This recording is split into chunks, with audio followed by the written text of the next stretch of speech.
we need to really think about this stuff. Not just so much about the strategy, but about that culture and leadership tying together. But it's always been difficult, right, to measure culture. And we've got employee engagement surveys, employee NPS, things like that, Hogan assessments. But it's tricky to get a number on culture. And so I'm a big fan of Matthew Said's work. And Matthew Said talks about the benefits of layering different models, taking different methodologies, different platforms, and layering them together to basically get closer to the truth of what you want to achieve. So we looked at doing this, and the culture measurement tool that we really liked, they came up with, is called the Competing Values Framework, or the OCAI. It's worked by Cameron and Quinn. It's been around for about 25 years. It's a pretty tried and tested methodology.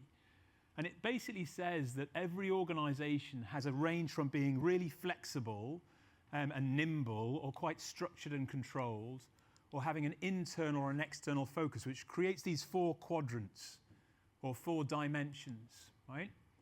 So you have one which is all about collaboration. It's all about this caring, nurturing environment where people come to work because they like the relationships they have with the people next to them.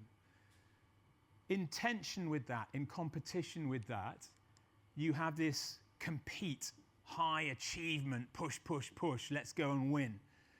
And that can be against the market with your competitors, but it also sometimes can be internally within the organization, where teams are selling different products and services, or offering different products and services to the same client pool. So they won't talk to each other about which clients they're working with, and they won't share anything internally.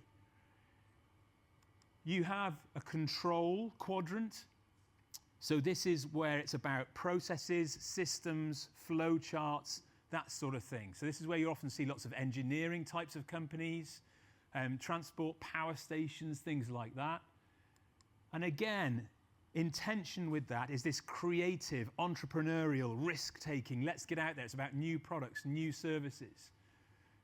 So that's the cultural model. And the kind of light bulb moment really for us was that we were also looking at Robert House's work around path goal theory. And path goal theory essentially says there are 4 predominant types of leadership that you shift through at different points in time, right?